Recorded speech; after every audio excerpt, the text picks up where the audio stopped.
Hello mga kaboks. Ito, i-share lang po natin. Ganito na po, bangsak yan po ninyo. Kapag hinila ang handbrake lever, masyado nang mataas. Ganito lang po ang gagawin po ninyo. Gagawin po natin step by step para may share po natin.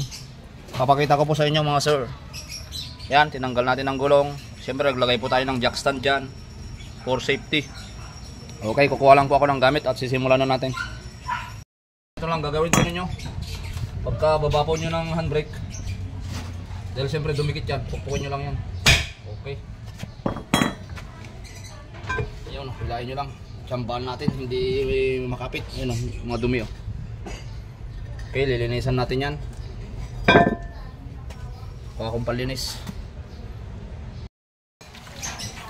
Okay, ganito lang ginagawa natin dito, no? Dahil masyadong madumi, ginagamitan natin ng tubig tsaka powder.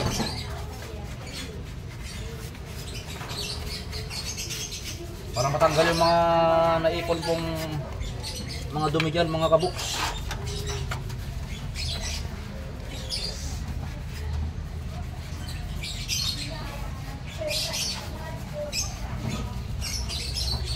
Kailangan malinis yan para nang sa ganun ay sulit naman yung ating pagbaklas at pag-service ng ating mga sasakyan. Okay, kumuha lang tayo ng tubig. Babanlawan natin yan. Ayun, babas ng kanyang totoong itsura.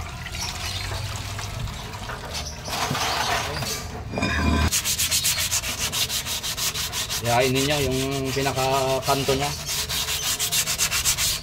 Okay.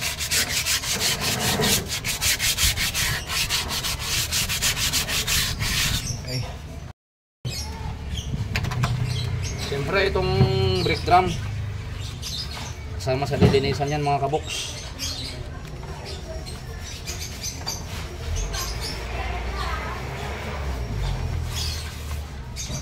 Lilihain nyo din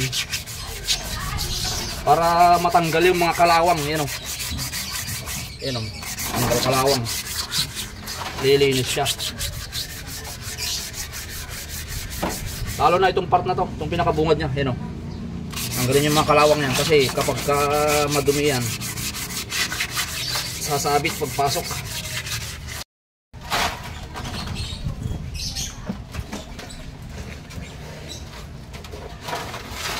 Okay, dahil naman natin.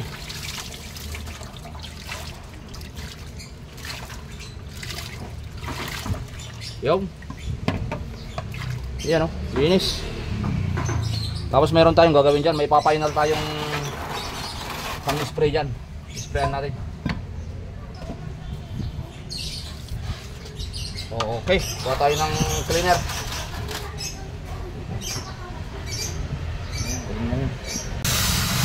Ayan o, tingnan ninyo kapag in-sprayan ng brake cleaner yan, kusa yan matutuyo. Meron pa akong isang ipapakita sa inyo, no? Nakita po ninyo itong part ng part ng brake shoe.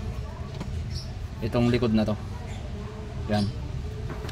Nilalagyan natin ng grasa yan. Kasi yan po yung part na na nagkikis-kisan kapag pagka gumagalaw yung brake shoe. Maglagay lang po kayo ng konting grasa dyan mga sir. Okay mo lang, ito. Yan, dyan natin ipapakita. Ito, itong part na to. Yan, lagyan nyo ng konting grasa dyan. Taas, tsaka baba. Meron pa yan sa gitna. May mga parte na lumalapat dito sa backplate. Susunod, mag-a-adjust na tayo.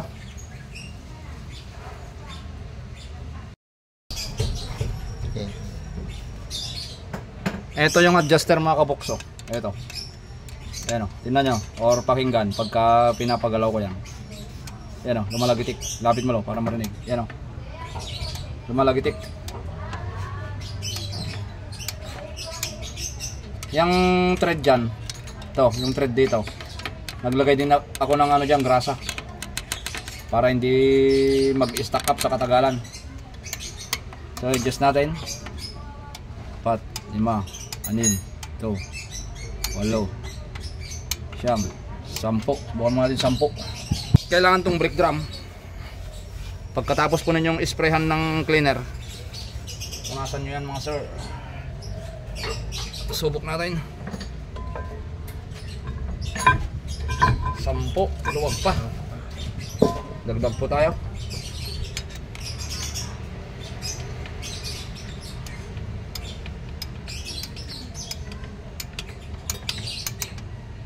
Medyo malayo po kasi yung ano niya kanina. Yung adjustment niya kanina. Ayun o. Luwag pa o.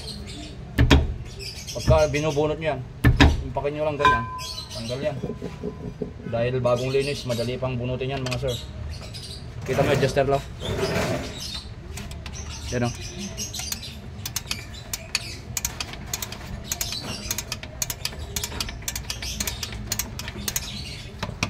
Okay, pasok ulit.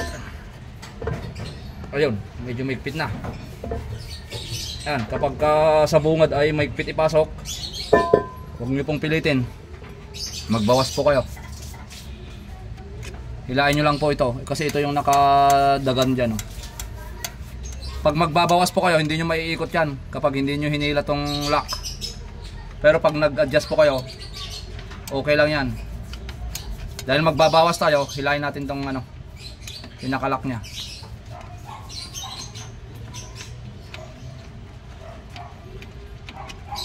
Babawasan konti din, isusubok ulit.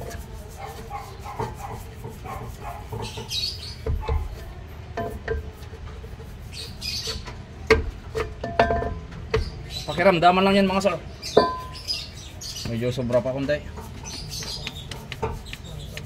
Okay, subok ulit.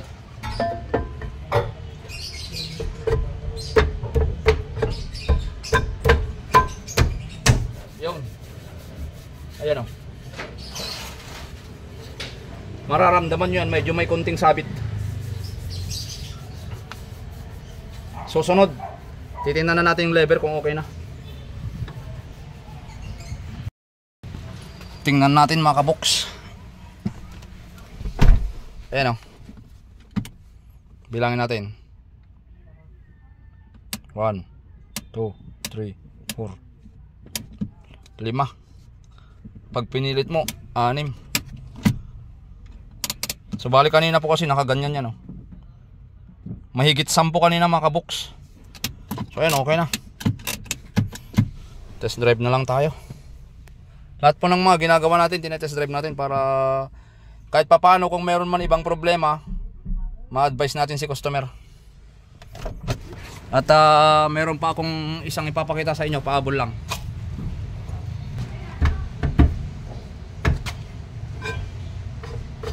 Eto nga pala, bago natin i-final to, bago nyo ikabit yung brake drum po ninyo, haguran nyo na ng grasa tong lalapagan ng brake drum para sa katagalan hindi po yun magkakaroon ng ano, kalawang. Ayan, para suwabe mga kaboks. Ayan o.